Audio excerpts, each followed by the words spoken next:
sa cast. So, how did you guys come up with the story? I don't know if with the story of this Barkada film. Well, so GLU, thank you to Arnold for trusting me with my first feature. So, being my first, medyo tuko sa buhay ng pinagdaanan ko with my Barkada also. So that's the main inspiration. Yung parang any Barkada, di ba, may last hurrah kayo, last trip before you go work or whatever. So yun. Alright, thank you, Direk. Thank you so much. Anyone else?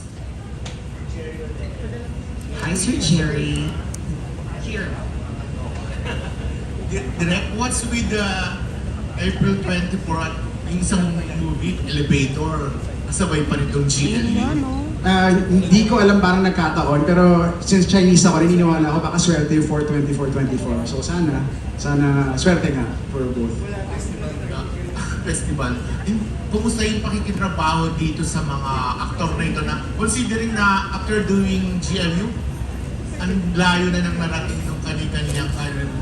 Super nakaka-proud. I mean, nung 5 years ago, parang, medyo bago, medyo some of them bago pa rin. So, super proud na seeing them kasi connected pa rin naman kami through social media. So you see what they're doing. Si David nga, may bibilan akong burger nung pandemic, siya pala may-ari. So wala lang, nakakatawa na yun, I'm very proud of everyone, the cast. Even sila Kiko, sila Ruru, ganyan. So, super proud. Kumusta yung pagdidirect sa kanila dito sa group? Kumusta yung dynamics nila? So sabi ni Derek, super friends talaga sila lahat doon eh. So, minsan magulo, bukoy din ako, minsan sabayan ko sila sa gulo. So, but overall fun, very, very steady yung shoot natin. And because LU nga, yung vibe, hindi ka stress ka na pero makikita mo yung dagat, tatamaan ka ng hangin. Parang may natural na pang magre-relax kayo because you're in such a beautiful place. Hindi ba, mga wala silang ere naman doon na kahit yung mga babae? Wala naman. Parang surprising. I mean, for pogi at maganda sila, parang wala namang vanity, wala namang ganong egos na nag-ano. So, I'm very appreciative of the entire cast. Dun sa cast, ano sa tingin niyo yung ginawa niyo sa movie para mag-stand out kayo? Kasi ang laki ng cast ang dami ninyo. Ano yung kumbaga may moment, shining moment ninyo? So, doon ba lang? Na sila, sa mga cast. Siguro shining moments kanya-kanya kasi talagang may kanya-kanyang unique quality talaga yung bawat isa na may offer sa pelikula. Siguro talaga panoorin nyo nila kung ano yun. So, hindi namin ibibigay yun, pero talagang ma-appreciate yung bawat isang character kasi lahat magaling, lahat binigay lahat nila yung best nila. So, Ano po bang qualities ang yung parang mapansin ka talaga, hindi ka matapunan, di ba? wala naman po. Ako for my character, gusto ko lang makasabay sa apps nila, Derek, TJ, and David. So, tried my best. So, sana,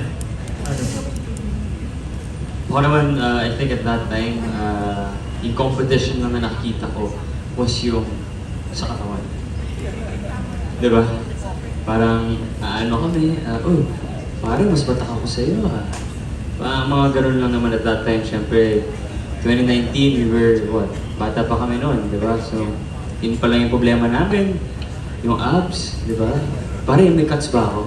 Ayun, diba?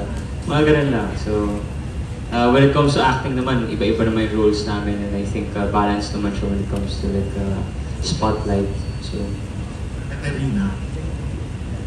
I would say, for the boys naman, yung characters nila mismo, sobrang iba. So I think that the storyline per character is really their own. And yung mga kwento kasi per character is so distinguished that I haven't seen it, but feeling ko lang from the vibe of when we were shooting, the audience will be so invested in every single story. For the girls naman, I don't know, you're gonna have to watch kasi hindi pa talaga maalala. Pero feeling ko, for the girls, kasi iba din yung mga storyline namin and I can't remember kasi yung story. Yeah, everyone has a highlight. All I know is that, oh my God, sinabi ni Direk, I kissed Kiko. But that was my first. Direk naman, Just watch the movie and you will see how different we all are and how the story develops and how much fun we had shooting it also. Eric, Yung question po is how we stand paano out, ba, no? oo, dahil sa laki ng cast ninyo, Well, siguro para sa amin, walang nag-stand out kasi lahat kami nag-connect sa isa't isa eh. And that's the most important. Yung pag sinabi mo kasing may magsa-stand out, ibig sabihin nagsosolo siya sa acting niya. Pero lahat kami dito is works towards one goal and which is pagandahin yung film and magkaroon kami ng natural chemistry. And which happened naman, na makikita niyo sa trailer namin na hindi ko rin nila-expect eh, na grabe yung mga reactions namin, very sincere, very candid. So nakakatuwa kasi hindi namin to in-expect eh. Nung tinitingnan namin yung script, parang script lang siya, pero nandun na parang may buhay na. So yun, nagko-connect kami sa isa't isa. si Tonto naman daw magtatanong, Don Sermino. Sensitive. And para sa cast, ano yung may consider ng parang pinaka memorable experience nyo while doing the film? And of course, experience din sa Ellie. Si David, Yung pwede lang ikwento yung pwede rin naman yung hindi pwede ikwento. yung mga adventures ni David pagkatapos ng shooting.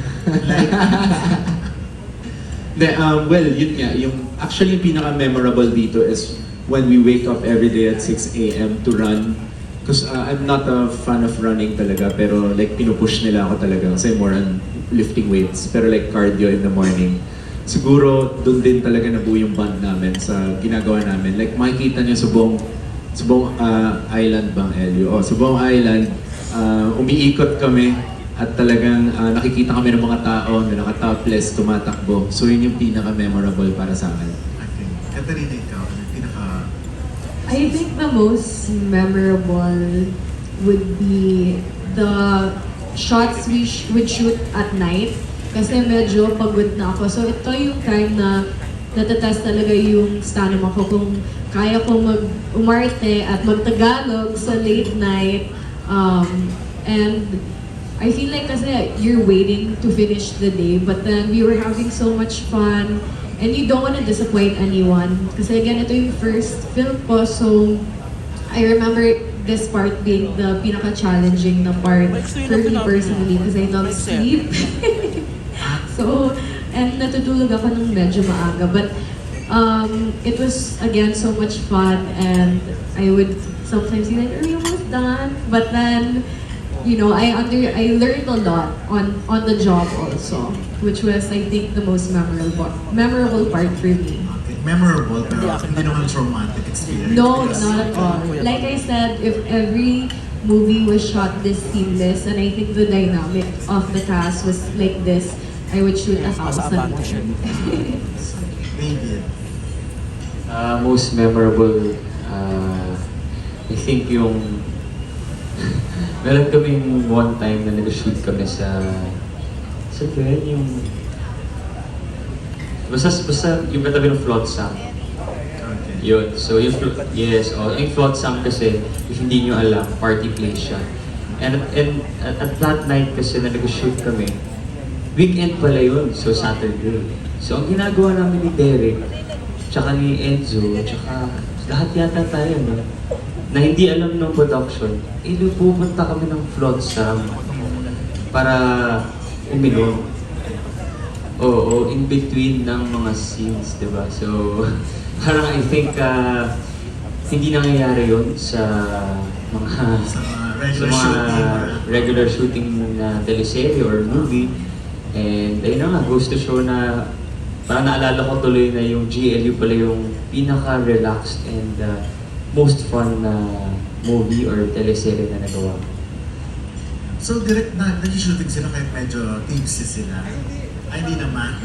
Ano lang, hindi namin, ano lang siya. Sabi kasi in between, So like, una say we're shooting by the beach. Syempre mga pagats pa to mga to. Naririnig mo yung gimmick eh. Sa paligid mo, so parang sila alam mong hindi na mag-pack up para makapunta na eh. So, pros naman. I mean, hindi naman. Ayan. Enzo, ikaw. Ako, likewise, kung ano yung sinabi ni David. I think if I can remember that time, wala akong taping nung araw na yun. So, habang I was doing my own thing, gumigimik ako with my friends na hindi part of the movie. After that, sila David and Derek naman and the rest of the crew sumunod to enjoy the night. So, besides napakagandang lugar ng LU, it's really nice na nung time na yon, we were one of the first na bago pa mag-peak talaga ang La Union. Oo. Nandun na kami na 2019. nag-hangout, gumigimik, wala pa masyadong as development compared to now. So may pagka somehow raw pa yung bare pa yung LU before. Right, which is right now, napakaganda pa rin ng LU. Follow up ko na rin since ikaw naman yung gumigimik. Sino sa mga nakasama mo rin ang pinakalapit din ng babae? Yung nakikita mo talagang malakas yung magnet. TJ. Si TJ. Hindi, para sa akin siguro si Kiko or si David. Hindi, para sa akin si Enzo talaga. Derek Pag-ibig niya pala. pare. Then, so single ka naman nung time na yun, di ba? Nung nag-shoot kayo nito, wala pa kayo ni Michelle. Nakapola. So okay lang naman. Time na yun, okay lang gumimik. Okay. At lapitan ng maraming babae. Wala, hindi po. Sabi ni David, Lapitin pero hindi pinapansin. I got you bro, I got you. Okay. and you, TJ, yung memorable na. Memorable. Siguro yung mga sabay-sabay kami kumakain. Minsan kasi pag walang ginagawa, sabihin, doon tayo mag-lunch. May masarap na kainan doon. So sabay-sabay kami kumakain doon as a group. And yun, actually nakakaano rin, memorable sa akin yung kasi pare-parehas kami ng tinutulugang kwarto. And nahihiya ako baka mamaya sa sobrang pagod ko, hihilig ako, kaya hindi ako makatulog na maayos. So, pero mukha naman tulog naman lahat, so lahat yata humihilig din dahil sa pagod. Tsaka yung kissing scene ko kasi tinuhog ko yung dalawang mag-jowa. So, abangan nyo kung sino mag-jowa yung tinuhog ko, kaya memorable sa akin yung Babae lalaki, babae lalaki. secret. So ikaw nga yung ayun ang sinagot Sabi nga, di ba lapitin daw ako, so try natin. Thank you.